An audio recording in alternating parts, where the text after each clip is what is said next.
Having dry eyes can turn into a vicious cycle of trying different treatments only to find out they only help a little bit or don't help at all. Soon you realize that you are spending a significant amount of money, sometimes monthly, for the hope of any relief you can get from this dry eye disease.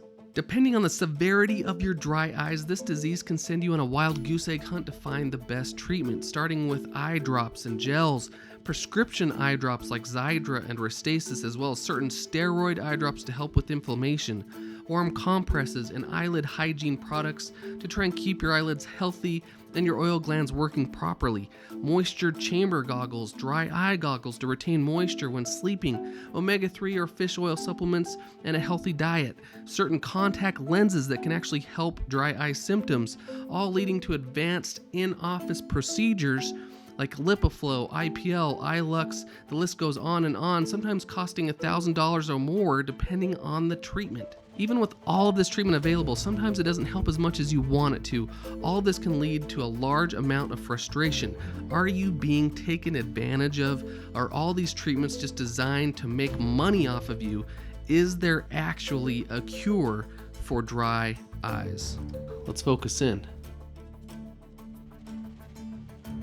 Hey, howdy everybody, this is Dr. Neil Guymon, Dr. EyeGuy, and I just wanted to do a more serious discussion video about dry eyes and dry eye treatments, mainly what to expect with dry eyes, and we're going to pretty much break down dry eyes down to its basics and discuss whether there's really a cure for dry eyes. So let's get into it. So first off, just to do a more general review of what is dry eyes. Dry eyes down to its basics is a disease that affects the tear film and the surface of the eyes that kind of kicks it out of homeostasis, kind of kicks it out of balance, and it affects how comfortable your eyes are and how clear your eyes are. If I had to describe dry eyes in one sentence, this is probably the best sentence that I have found.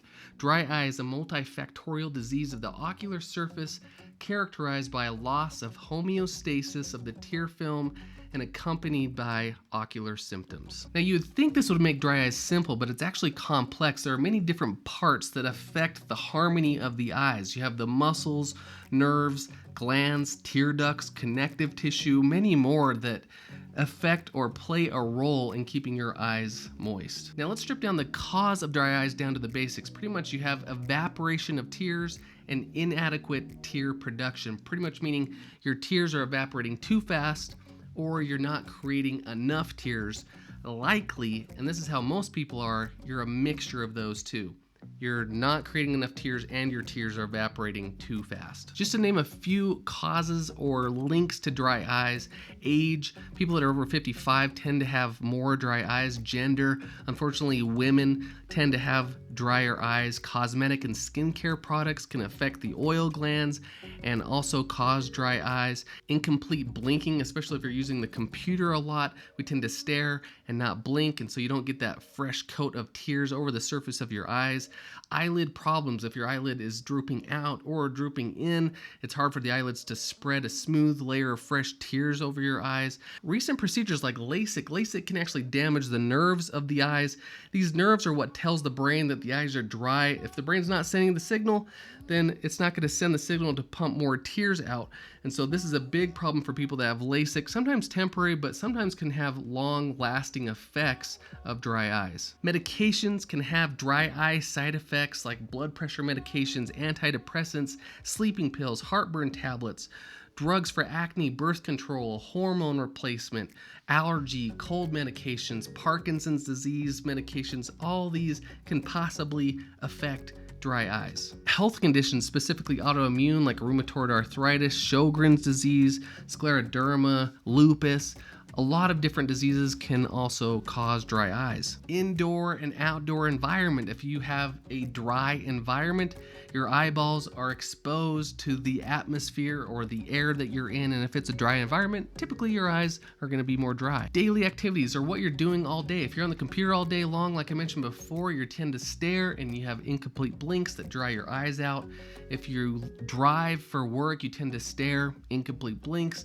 If you're riding a bike or a motorcycle and the wind can dry your eyes out, So a lot of it depends on what you're doing during the day. And then of course, lifestyle in general. Are you getting enough sleep? Do you wear contact lenses? Contact lenses can cause your ocular surface or cause your eyes to be more dry. Because dry eyes is a multifactorial disease, there are many different things that can cause it, many different mixtures of causes, many different severities of dry eyes. It can make it challenging to properly diagnose. It can make it challenging to properly treat the dry eyes. I wanted to go over this analogy that may relate to having dry eyes, and that's being overweight. Now, a lot of times when you slowly gain weight, it can happen slowly over the years. Maybe over the course of 10 years, you might pack on 20 pounds. And because it's slowly, you don't really notice it, but when you get to that point where you realize, hey, I have a gut, I need to lose some weight, you'll start to go on a diet and you'll start to work out. And maybe it can be tricky. Maybe you'll go 2 weeks, 4 weeks and find out you only lost a half a pound. And so it makes you wonder, hey, well, am I eating too much? Am I not doing the right workouts? What's going on? It can be very, very frustrating because it's never as fast as you want it to go. Dry eyes is very, very similar. It's a chronic, progressive disease, and it happens slowly throughout the years until you kind of reach a point where you're feeling the symptoms a little bit more. You're noticing the symptoms a little bit more, and so you want to do something about it. So you might start taking eye drops and maybe not helping a little bit. So you'll do warm compresses and eyelid massages and not really helping. Maybe it helps a little bit, but it's not really getting rid of the problem. That's similar to being overweight. You try and do things and maybe you help a little bit, but it's not really getting rid of the problem. And that can be really challenging. It's something that you need to be consistent about your dry eye treatments. Fine-tuning and tweaking your dry eye routine, learning what helps you the most. Same thing with losing weight. What diet works best for you? What do you like to do to work out? Where do you lose the weight the best? And it's very, very similar.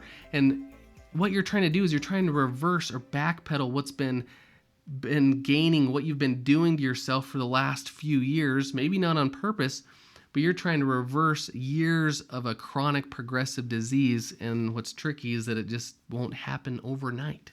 And similar to gaining weight, sometimes that can have long-lasting health effects on your body. Same thing with dry eyes. Dry eyes can be a progressive disease and cause long-lasting effects. For example, your oil glands can atrophy. They'll shrink down if they're not working properly, and usually you won't get those glands back. Even if you try your best, it's hard to return to that homeostasis. And so that's something also to consider and keep in mind. Hey, just really quick, as I'm editing this video, I just wanted to mention that I know this analogy doesn't work for everybody. Everybody has a different situation, different type of dry eye, but in general, dry eye disease is a chronic progressive disease. So I just wanted to mention that. It's kind of tricky to fit a bunch of dry eye topics into a concise, short video. So that's why I recommend definitely checking out my playlist about dry eyes. Also check the description for dry eye resources and different video links down there. And while you're down there, make sure that you hit that like button for me. That will tell me and YouTube that this type of video format is definitely worthwhile doing. So thanks. Okay, let's get back into it. Another thing that I've found tricky is actually explaining to other people that don't really necessarily have that bad of dry eyes of how bad dry eyes can affect people's lives. People that have moderate to severe dry eyes really can have a hard time just doing their normal daily activities. Working on the computer, they want to read a book. If they want to go driving, sometimes their vision can be too blurry. Pain is a big one. Sometimes people have really bad eye pain from their eyes being so dry. It's just a constant pain that they deal with all day long.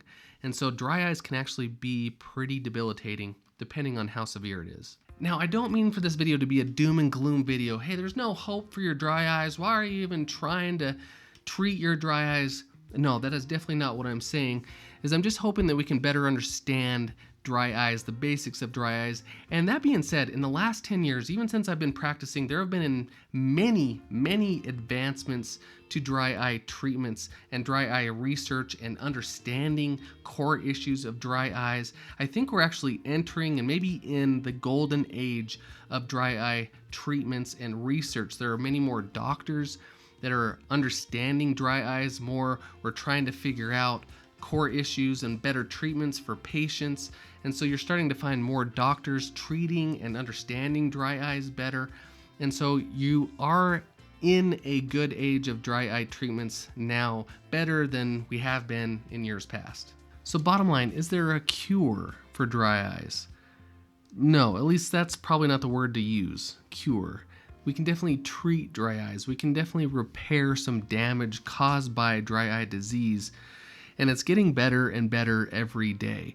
But don't look at it as looking for a cure for dry eyes, but hopefully we can get as close to homeostasis as we can. I completely understand the frustration with patients because a lot of times people are paying a lot of money to treat their dry eyes with eye drops and prescription eye drops that can cost a lot of money, and different procedures and dry eye routines that cost a lot of money and sometimes only gives them a little bit of help, or maybe sometimes no help at all.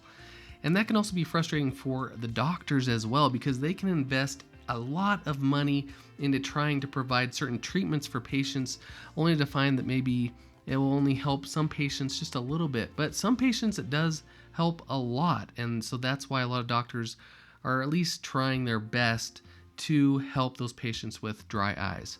If there's one recommendation that I can give, if you're having any symptoms of dry eyes, that would be to seek out eye doctors that are investing in dry eye treatments or investing in treating dry eyes in their patients, because that will definitely help you preserve your eyes down the road. And there are many doctors, and many more doctors every day, that are learning more about dry eyes, that are trying to figure out the best treatments for their patients and trying to help and invest time in their patients. And so I do think that you can find dry eye treatment that will help you the best. Again, I'm Dr. Neil Guymon, Dr. EyeGuy, focusing on you and your eyes. Stay focused and check out my other videos right there, and I'll see you in the next video.